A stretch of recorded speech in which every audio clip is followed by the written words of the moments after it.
Greenman, MMAJACKED. We said we do a little investigation, try to find out. This is usually not content we put on MMAJACKED, but we feel it's important. We came out here, we've talked to some fighters, and now we're talking to someone that's deeply involved with this and is going to give us a good explanation of what happened and why that fight got canceled. And I think the best way to do it is just kind of turn you loose on it, introduce yourself, and go that route. Okay. I'm Rick Bassman from Valor Fighting and Management. We're a California state licensed promoter. I've been in the pro wrestling and mixed martial arts businesses since 1998, and we promoted, gosh, a couple hundred events worldwide. Worked very actively with K1 and Pride when they were around, and we're under consulting agreement to WWE and have been for numerous years.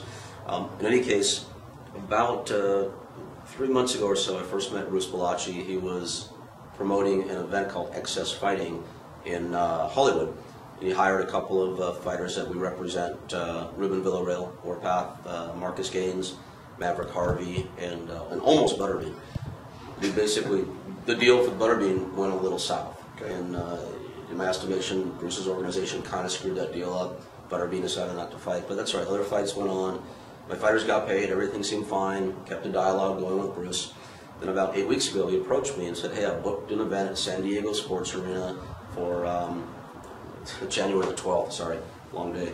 And he said, and I have Babalu, and I have Vernon White, and I have Mark Kerr, and Rico Rodriguez, and Joe Riggs, and David Galazo. I'm like, wow, it's a pretty stacked card. He said, he goes, as a promoter, this is him talking, he goes, I've been using Jackie Cowan's license, because I don't have a license. This is, again, Bruce talking. He goes, but I've had a falling out with Jackie. Jackie's completely screwed me over. I don't know what happened there. I'm just saying what Bruce said. He goes, so Rick, can I make a deal with your company to supply your license and then to help do the event? And I said, Bruce, we were licensed in 06. We did not renew for 07. We were planning on getting renewed in 08 to do a bunch of shows. In 07, we basically we've been focused on distributing our DVD and whatnot, which is doing very well. Shameless pitch. Valor Fighting available at Best Buy and FYE and Sam Goody and all that stuff. But in any case, he said, well, hey, he goes, I don't think we could get this event calendared if you wait till January 1st to apply for your license. He goes, so if you do it now, he goes, I'll even pay your licensing fees. He goes, I'll pay for the license, I'll pay for the bond, the whole 9 yards. So we found out it cost about $3,500. We went ahead and filled the stuff out, called Armando, said, Armando, I'm going to send my hat back in. Going to do it fast so we can get on the calendar for this event. Bruce Bellacci asked me if we could do this. Armando said, that's fine, I don't see any problem with that. Went ahead and wrote the checks, got the bond, got the license. First red flag for me, and this is kind of probably where I went wrong, not just saying it just smells fishy, is Bruce was about a week late reimbursing me for it. And when he did reimburse me for $3,500, the check bounced. I chased him for probably 2 weeks, right up till Christmas Eve, and said if he don't have the money in my account that day, I was just going to pull out. So wherever he was, he put the money in the account.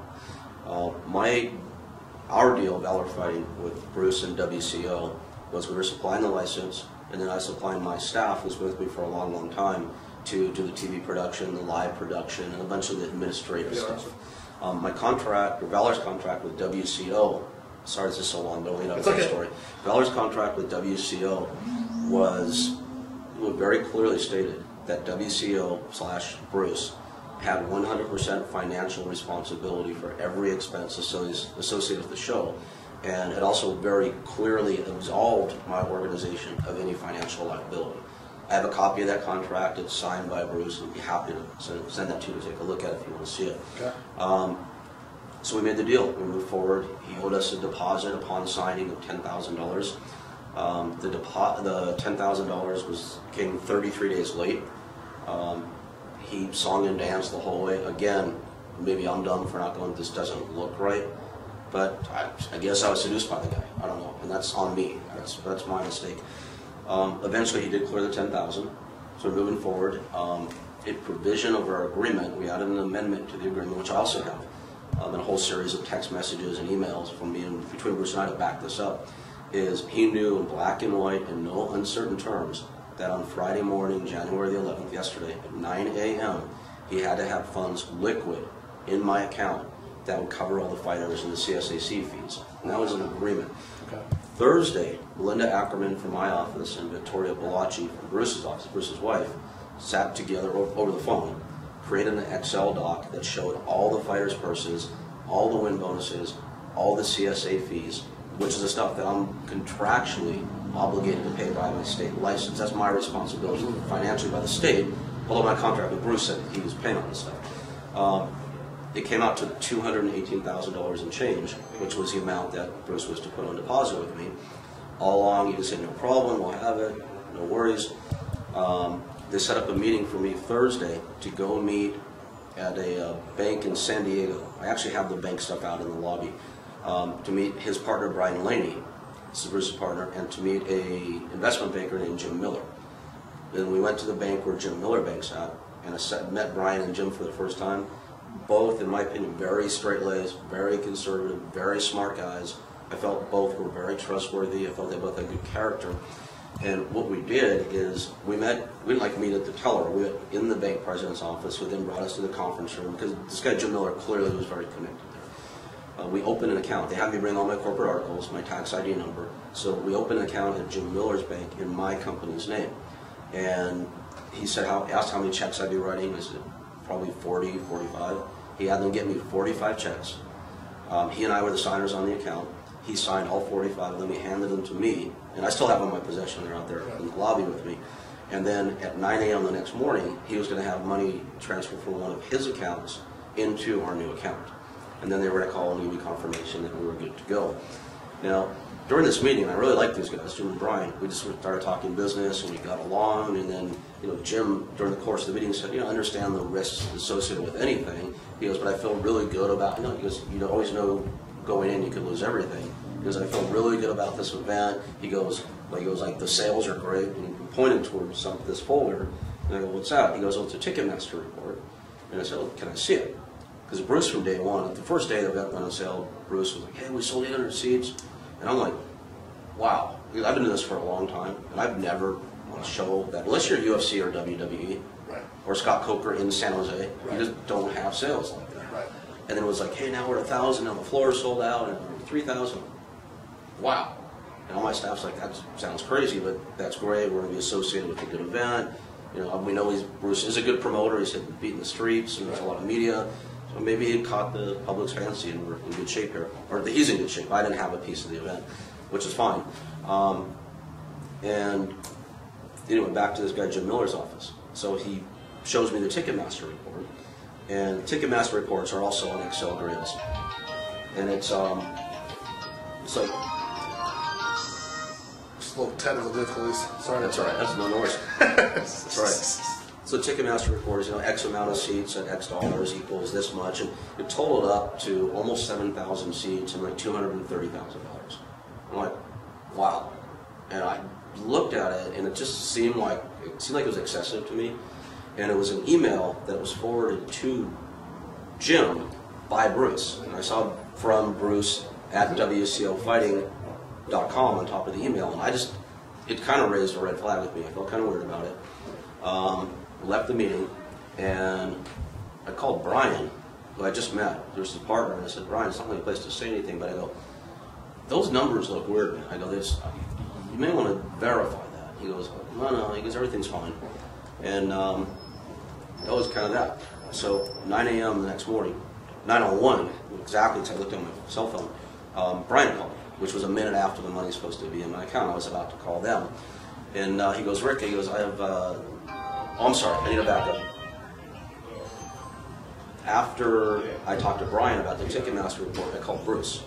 I go, Bruce, these sales, man, really, I go, that report looked kind of weird. He goes, Rick, he goes, that's where we are, this is great. And he puts Victoria, his wife, on the phone, and Rick, I just spoke with Frank Munoz at the commission. He heard from Armando, the event sold out, they're all coming down, they're all excited. I'm like, great, let me ask you a question, Bruce. I go, do you have a warranties clause in your agreement with your investor that promises, like, in certain sales or anything? He goes, oh, no, he knows he could sell 0 tickets, he could lose all his money. I said, great, can I see a copy of that agreement? He goes, well, really, it's none of your business. I go, okay. He goes, my agreement's with him is my agreement, and we're fine. Brian Laney calls me with the bad news and the good news. And bad news is Jim Miller, the investor, had pulled out. But the good news is Bruce is on the way to the bank to put money in my account. So I go, why did Jim pull out? He goes, well, Rick, last night after you called me, he goes, I was able to get a hold of the arena, and have them pull a report. And we're at 1,043 tickets and $70,000 in sales. So it's a big difference. It was 140,000 in difference, roughly. So I guess Bruce Doctor looks like it came from Bruce. Looks like he added 140,000 in sales and sent it to Jim, and the investor. And now Brian tells me, because we had a conversation at that point about Jim Miller. Jim was not a speculative investor. He's a banker, basically factoring a loan. You know, you have a clothing company, you get an order from Macy's. Right. You don't have the money to pay for the manufacturing. You go to a factor and say, I have this order from Macy's. We loan me the money so I can make the clothes. Common. This guy was loaning Bruce money based on the ticket sales of the event. That was produced by the email that Yes. is falsified report. Yes. So at this point, okay. yeah, so at this point, Brian said, I found this out. He goes, I have a fiduciary and a moral responsibility to this guy, Jim. So Brian called and told Jim, and he goes, I'm out, and I'm going to sue him for fraud. So I believe this guy, Jim Miller, who I really liked, was an unwilling pawn in this game, is going to sue Bruce, I believe. Okay. All right, so I go, there can't be good news after this. And I said, like I told you guys, 9 a.m. Friday morning, money's not there, event's done. And he started begging and pleading. And I just met Brian. I liked Brian. I was going to cancel because of all the BS with Bruce. He got me to give him a 2-hour reprieve. He called me at 10:30. He goes, Bruce, put the money in your account. I said, great. I go, funds got to be liquid. He goes, it's a cashier's check from Bank of America. And I said, okay. Call my bank. I called Connie Blights, who's a GM of my branch of Union Bank in San Clemente. And I asked Connie about my account activity. She looked it up. There was a deposit for $225,000. Wow, great. I said, can you tell me if the funds are good? She goes, well, it was deposited at the Mira Mesa branch. She goes, let me call you back. Call me back 5 minutes later. She goes, the first $5,000 will be available on January the 15th, and the remaining $220,000 will be available on January 25th, which is 13 days after the event. I go, why are you holding a cashier's check for so long? I said, why are you holding a B of A cashier's check? And she goes, well, it's not a B of A cashier's check. It's a World Cage Fighting Organization check drawn on a Wells Fargo bank. Okay. So at this point, I'm thinking he bounced $3,500. He couldn't come up with 10 grand. Kiting. Wasn't really believing much at this point. Right. At this point, I called my attorney, Mark Hines. Mark's been on site with me this whole weekend. Probably cost me another $4,000. And we, my brother's loving that. He's an attorney, so he's back there. He's happy about that. I mean, maybe Mark got seduced also, but it's one song and dance after another about, hey, the money's here. Here's our deposit slip. Here's this investor. So it's pretty clear in what's happened. And so when did the fight actually get canceled? What point did you say, was it you that did it? No, the commission canceled it. Okay, so what led the commission to cancel it? Well, my attorney and myself were both working with Armando Garcia, who's the head of the commission here. And Armando, in my estimation, bent way over backwards to keep giving us extensions to the deadline, way beyond where I thought he would go. Right. Especially when he heard kind of what was going on. Right. But Armando's thing is like, hey, look, the fighters are all there. These guys want to fight. They've got licensed in their meds. We want to get them to fight and get them to get paid. Like, absolutely. And the final thing was, Armando finally said, he gave my attorney a deadline of noon to produce documentation the funds were available. And he wanted a letter at this point from a bank officer at Wells Fargo on Wells Fargo letterhead saying the funds are available. And Armando also wanted to say the funds are available to Rick, not to Bruce. And somehow, somebody in Bruce's Wells Fargo branch produced a letter saying these funds are available. Wow. And yeah, which shocked the hell out of me. Bank fraud USA. But not that they'd be available to me. Okay. So we got a hold of Brian.